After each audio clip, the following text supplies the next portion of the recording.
You heard it? No. Oh, okay, I heard. That was weird. Burger tastes like I Rich, know, all right? bro. I know. Trust me. Cheeseburger. Right, I cheese, know. burger. So, speaking of guys, I asked you guys to watch the Little Mermaid that could and get you guys' opinion on the movie. I wanted to hear your outcome since there's been so much I don't know, sabotage out there trying to like ruin this film. Critic wise and even on IMDb, that it was so bad that even IMDb had to sit here and like see that these ratings were were false. They were like, yo, there's got to be conspiracy with this mermaid movie that it's just getting ratings that doesn't make sense. And yo, don't get me started on China, Korea, all these Asian countries that are hating on a black lead, which is disgusting. But anyway, what are you guys' opinion on it? Who wants to go first? What'd you think? I got a couple of thoughts. My first random thought Right. is I love to see it. Right? Okay. Actually, I'll dial it back. When this whole thing went down, Right. I couldn't fathom why so many people were upset about a remake of a fictional movie. Mm-hmm. And not just a standard movie, an animated fictional movie. Mermaid. So I had a hard time, like, okay, so they're trying to do a real life version of it, and it was an animated movie. I know it is a crowd favorite. Like, why are people so upset? So I always thought with like, the golden mindset of like, okay, well, if it were you, how would you feel? So I think I mentioned this to you guys. If they had decided to redo Black Panther, and the new lead was a Caucasian, would I feel some kind of way? Mm-hmm. And the truth is, I would feel some kind of way, but not enough for me to not give it a chance. I think I told y'all, I would still go see it, and then I would pass my judgment there. And matter of fact, if he was cool, he was going to get an invite to the barbecue, right? Because like, yo, you did your thing, bro. You was out there doing the electric slide, the African version, But I went, I saw the movie, and I went begrudgingly. So let me just paint the picture for you. My wife that's her favorite, and Disney movie of all time. She was deeply hurt when she was out of town and the kids went and saw it without her. I could care less. She expressed how hurt she was, and I'm like, well, this is a good opportunity. It's a 2-for-1. I'll roll with her. I know she doesn't want to go by herself, and it also gives me the ability to talk about it on the show. Right. So I went into the theater like, all right, here we go. I really enjoyed the movie. She killed it. Yes. Like her singing outstanding. Like I get the whole thing about the extra songs. Like, was some of those extra songs needed? No, they weren't terrible. The only one I took major issue with was the rap song. The scuttlebutt has been dropping hints. He wants to, when humans dress all nice like they're penguins, throw rice for the pigeons. They're trying to blow up the pigeons, but those are just urban legends. I know a lot of. Personally, felt like it was unnecessary. And it was the worst track of all of them to me, personally. It really was. It was just like doing too much, like whatever. But I loved it. I thought, you know what? There's certain parts of a movie where someone's skill set really shines through. Like when I think of movies that continue to impress me to this day, I think about Tom Hanks when he basically is on an island with a volleyball, and he has to carry that movie Castaway? For himself for an hour plus. Yeah. Wilson! Right, and the only thing he has to operate off of to keep you engaged is, body language and him selling that moment. And whether you hated the movie or you loved it, you cannot take away the credit to Tom Hanks for what he was able to accomplish.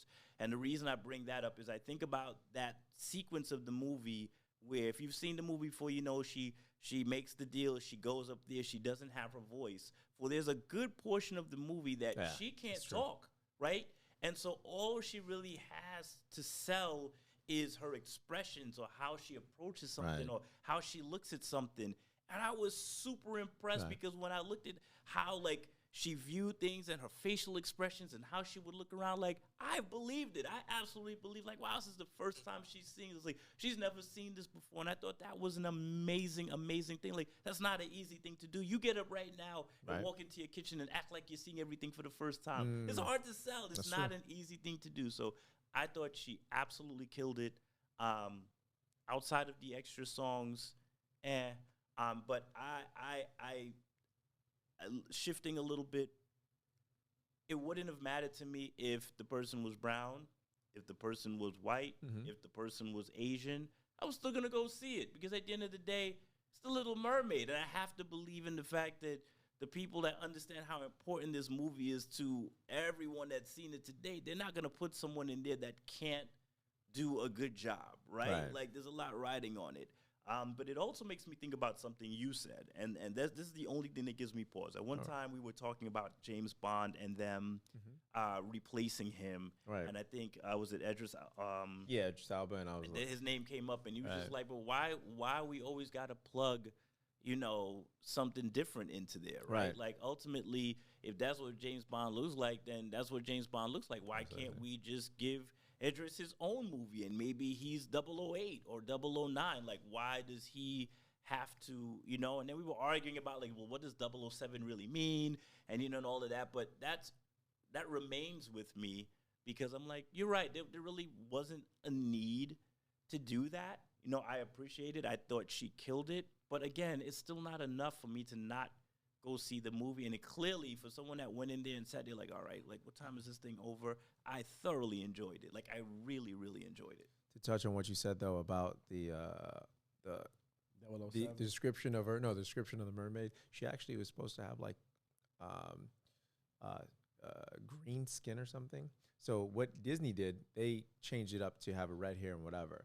So the person that actually wrote it, the author, adaptation of it made it a redhead and made it white. Oh, so, okay. So I mean, just as saying, in the original story, so just letting you know that Disney changed it, not. But no, I didn't even know that. Yeah, Disney changed it. And Ray, let me hear your thoughts on.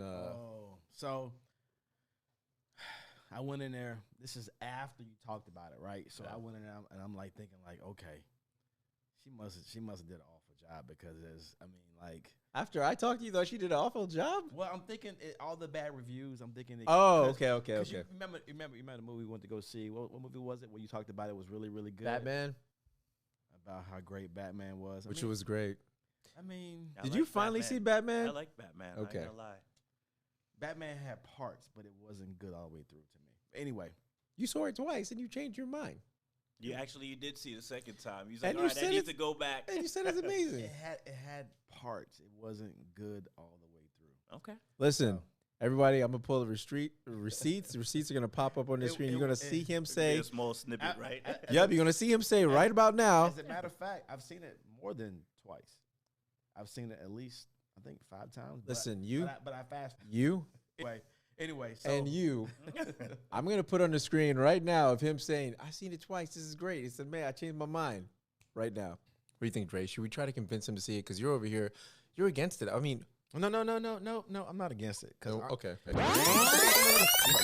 No, I'm not against it. Okay. I even did something that you would think was unexpected. Okay, like what? Because when I first saw it, I wasn't like superly. Is that a word? Superly? I wasn't. I think we can let it slide. Superly. I wasn't very happy the way it went down. Okay. Right? Okay. So I went and I watched it again. You know, it's like a first date. You go out on the first date, and something happens when you're like, oh, this wasn't a good date, but you felt like it could have been a great date, right? Yeah. So I was like, oh, it had so much potential. Maybe I just went in the right mode or the right mood. So I said, you know what? I'm going to go back and watch it again. I'm going to waste 3 hours. So I went back and I watched it. Listen, I like the Batman. I think the Batman is amazing. I think Catwoman is amazing. I mean, those two characters are amazing to me. Okay, now you can go. All right, so I went in there and I was watching it, and first of all, she's gorgeous. She's a beautiful woman, and the way when you watch her act, she captures you. She holds you. She's an instant star from the beginning of the movie to the end of the movie. She, her way of just of doing that part, it didn't even seem like it ever dropped off from any other. It seemed like there was no other mermaid movie. Okay. It seemed like it was just hers only. That's the way it felt to me. Like, right. I felt like if I just watched this only, I would have felt like like this is the only one that's ever been made. That's the way I felt for me personally because of the job she did. I was just amazed at it. And so then I kept thinking, like, why is it so bad? Like, what is she doing wrong? So I'm watching, like, okay, is it the singing? No, it isn't the singing. Is it the look? It isn't the look because she's gorgeous. Mm-hmm. She's acting really well. And the way the story's the same thing. It's the same. Yeah. It's the same story. So it wasn't her. It wasn't the acting. It wasn't the look. It was just the people. Yeah. It was the people because she did such an amazing job. I was just blown away. And I can't wait to see her in the future for any future movies like The Color Purple. But as far as me and her job, she did a great job. Okay. I mean, I loved it. Yeah, it really had. And that's not even my cup of tea. Yeah, no, it's not. I wanted to see it to give support.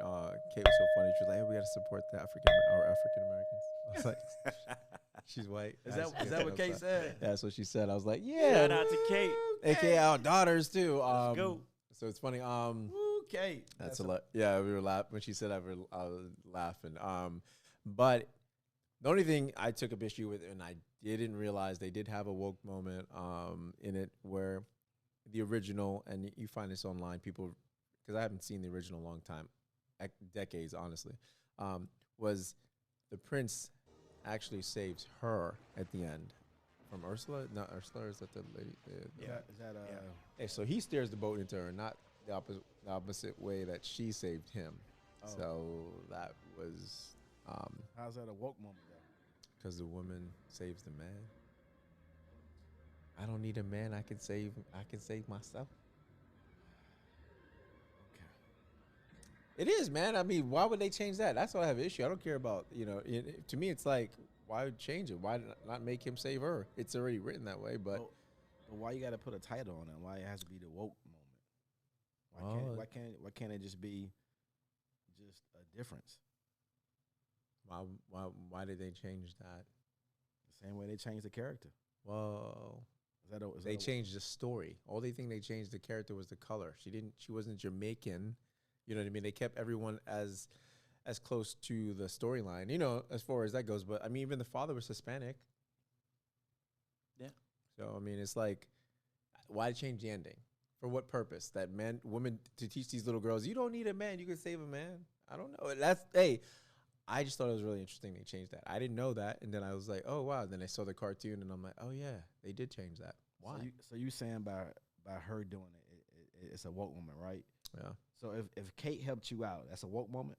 It doesn't. Listen, I'm just saying. Why change that? If you fighting somebody and Kate come help you out, is that a woke moment, or is that your woman coming to your aid? It's changed.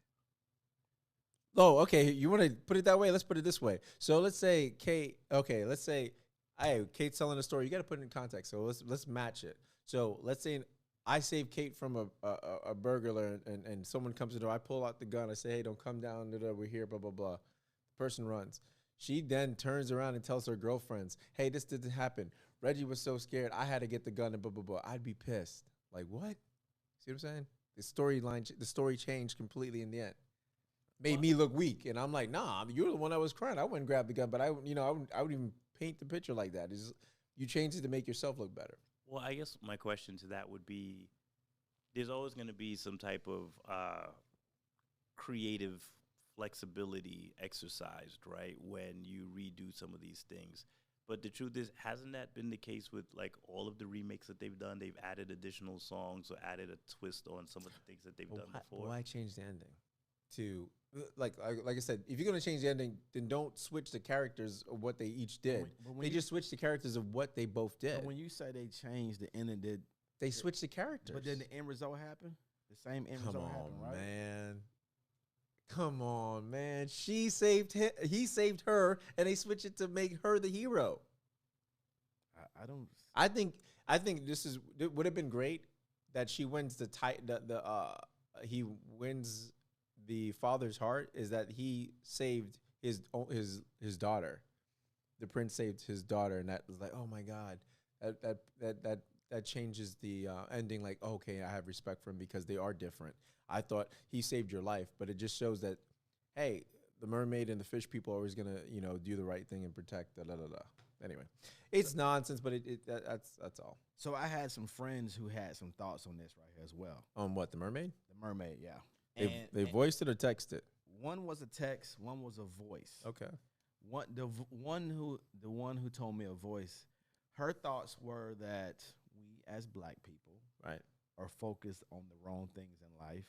And I'm sorry I'm keep going out of there. I can't find the right angle of this microphone. What does man just say? No, you didn't. No, you didn't. No, you didn't think that. This man said, I can't find the right angle on this microphone, yo. No, you didn't. Can I get a witness? Yo, you make sure you get the right angle, bro. Get it right. Get it. Get it right. Get it. Anyway. Yo, Jeff always stayed out of it. Hey, but so she was saying that basically. You got the angle, brother. You got it right. You got it right. She was saying that as black people, we need to focus on, our music, as far as we have music that degrades women, right? Right. And as far as black on black crime and things of that nature, we should be focused on that. And this being upset about people talking about a black mermaid is sort of in her viewpoint, she felt it's insignificant. It is significant. I'll tell you why. Because there's little seeds that are planted like this. Because if you saw the outcry or the reactions of the girls, I know you guys saw it on YouTube or TikTok and stuff. These black girls were like, "Oh my God, she looks like me," and they were literally almost in tears, smiling because there was some positive image of them on TV that it was their hero, and it looks like them, and them making that correlation or that connection that, oh, the world can see I can be good, I can be this instead of I can be this Beyonce or this thought or whatever. They see themselves that they can be a princess, or they can be a leading lady, or that, see that people aspire to be, not just a basketball player, not just a football player, but or cheerleader, but oh my God, I can actually be a princess. Right. But I understand what she's saying with the music, but hey, at the end of the day, there's not many black-owned labels. I think both things can be true. I 100% agree with you, Reg. I think that in the grand scheme of things, she's absolutely right. There are way more pressing matters in the brown community that need to be addressed, that we are, just like food, that we are aware of. Right. We know better. Preach. We should do better, but we're not doing better. And that's a result of unity. That's a result of a lack of ownership. Right. But it's definitely things that we can overcome if we work together. That said, I also agree that there is something to be said for looking at a screen and seeing a movie and seeing a likeness that you can identify with and be like, wow, mommy, look, the Little Mermaid, she looks just like me. Yes. I think there is something to be said for that as well, because there's not a whole lot of that, unfortunately. When Black Panther came out, just look how many people, even though Wakanda doesn't exist, people had this connection or they felt this pride. And not only that, I mean, it was at one time the most grossing Marvel movie, right? Yeah, at one time it was. Right, yeah. So much so that you had, and I remember. And at that time, that topped Iron Man and I think Avengers, right? Right, yeah. It was the biggest, 2 billion grossing. I know you guys have, friends that are white or whatever, and to see their kids dress up as Black Panther for Halloween, that was like, how many of us seen kids or ourselves wanted to dress, be Superman, be this, and that's where it's like, wow, I think it's equal to have someone not just want to be Mike in basketball, but want to be these fictional characters, that are superheroes, that are beyond life, you know what I'm saying? So, But I've seen it even with Nick and his kids were dressing up as Black Panther, and I was like, yo, this it was a prideful moment. Like, oh my gosh, you know, because the only thing we had was like, oh, rappers or whatever. Imagine go to a Halloween party growing up and you see someone dressed up like a fucking pimp or a thug, and you're like, okay, cool, this is a black person. You know what I mean? And they're white, and you're like, great. You know what I mean? Like, oh, okay. Oh, I'm a pimp. I'm this. I got gold teeth. And really? But to see a grown white man or something dressed as, or Hispanic dressed as Black Panther, and you're like, oh my God, that's awesome. Because now you feel like you have a foot in the race, or you have something in the game that you're like proud of. Why you hating on the pimps? And piggybacking on that, you know, I know we tend to look at things internally, but the flip to that is there's a bunch of little girls looking at that aren't brown and like, oh, mommy, she's beautiful. Like, look at her here. So you know what? Not only is there a pride generated within the community, but you know what? There is, and this is going to be an ugly word I'm going to use, but there's also like an acceptance outside of the community. Like, oh, she's beautiful. She's brown. Like, man, can I be Little Mermaid? Like, you start to break down that wall of like, you know, and I know this is more so with some of our generations, but you start to chip away at that wall of like, you know, brown sometimes somehow having like a negative association. You know what I'm saying? So I agree with her, though. In the grand scheme of things, there's much bigger fish to fry. But that doesn't mean that something like that, as small and as insignificant as it may seem, doesn't carry weight and have like a ripple effect for years to come. My other friend basically had the same thing as far as touching on like how it makes other girls feel. As far as her words were just pretty much, again, no dream is too big or small. This is a dream come true for many black girls. So there you go. No, absolutely, and many black parents. Yeah. I mean, shit, like I said, you go in and you're like, oh my, you know, you feel prideful taking your kid to see that. It almost to me kind of is the equivalent of when we go to parties and we're like, oh shit, and you're at a party and you're a dot in the party. You're essentially a minority in the party, and there's other people, white people, Hispanic people, and then you know the song's playing and the N-word's gonna go berserk, and it feels awkward. And you're like, I hope this is the non-explicit version, or you feel uncomfortable. So to me, it feels like, oh, you have, like I said, it's almost like having something you're prideful of. Oh, this movie's gonna play, and this is not an embarrassment. This is actually, I'm proud of this representation on the big screen. Yeah, she did an amazing job. She was absolutely amazing. Yeah, so I'm glad that you guys saw that, and it's crazy to be like, I'm not gonna go see this movie, and I'm gonna talk shit about it, and I'm gonna do everything in my power to sabotage it, even though I haven't seen it, all on the strength of like, you guys didn't put the character in as it was initially done in the cartoon. Right. And it's kind of like, I understand, but if you love the movie, then aren't you still going to love the same songs? Aren't you going to love the same storyline? Aren't you going to get the same feeling you did? And I heard people complaining about the CGI and like the production and the extra songs and all of that. But like I said, my wife is a hardcore Little Mermaid fan. It is her favorite movie, even though she's got 2 kids, you know, and she walked away and she's like, there was a couple of things I could critique on. She's like, but overall, she's like, I really enjoyed it. Yeah, to me, it was a good movie. I wasn't expecting anything. And that's what it should be, right? Like, it's a movie. Like, I don't get it.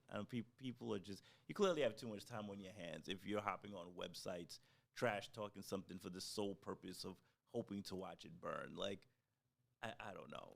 You got to find a hobby. What do they call them? Exactly. Keyboard warriors? What do they call them? Keyboard? I forgot what they call them. If you don't like it, fine. Don't go see it. But then to not go see it and then bash it every step of the way, you ain't even watch it to properly like critique it. It's like, come on, yo. Like, that's crazy. But you know what they're doing? You know what they're doing? The opposite. When you give something so much hate and so much energy, you actually make people think, well, is it that terrible? Let me go look at it. There's so much publicity and drama over this. Let me go see and actually, and then what happens is you just open the doors for more people that weren't interested in the film or had no clue this film was even out, to go check it out. So that's kind of how I watch. That's why, you know, it really made me go watch this, because I wanted to see what they're talking about. Like, why would they hate it? Like, that's kind of the eye I was looking for. I was like, let me just see what's she gonna do wrong? Is she gonna do anything wrong? But it was really super. I mean, it was really well. Yeah, really good. And the animals, like the voiceovers and stuff, was outstanding. Oh yeah. Like, really, the selection of individuals they use for the voices really well done. Yeah, it was spot on, man. So yeah, and that's our review on the Little Mermaid, the little black mermaid with dreadlocks. Man,